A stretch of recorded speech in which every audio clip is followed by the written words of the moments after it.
And now we'll go back to Kim Alfano, the Republican strategist, and Nick Ayers, who've been with us throughout the hour. You critiqued Carly Fiorina's message before. Nick, let me start with you. Scott Walker, effective communicator, good shot at the nomination? Absolutely so. I think Governor Walker's well positioned to win the primary.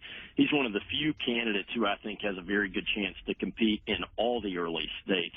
You get many of these candidates who are limited to, they're sort of focused on Iowa or focused on New Hampshire. With Walker's record of governing and his effective nature as a campaigner, he's one of the few, I think, who can compete in all the early states. He's not isolated either Iowa or New Hampshire, as many are. And look, Scott Walker wins, and he wins a lot. He's racked up 4 major statewide wins in 5 years in a very difficult state for the GOP, and he didn't do it by making concessions on his conservatism. Kim, you agree with Nick? 100%. I would say, you've had one of my two favorite, your guests are two of my favorite communicators in this pack. Scott Walker is so naturally talented when he speaks to a camera, when he speaks to a crowd. As Nick mentioned, I work with Mitch Daniels. He has that same air of knowledge without arrogance.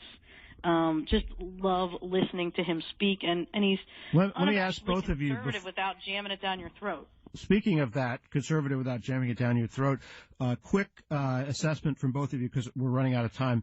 My assumption has been, continues to be, and I see from the polls it's that of a plurality of Republican candidates, that Jeb Bush is still the most likely Republican nominee. Do both of you agree with that or not? I'd say it's 50-50 with Walker. Nick? Yeah, I disagree with that. I think it's a jump ball between about 5 or 6 candidates.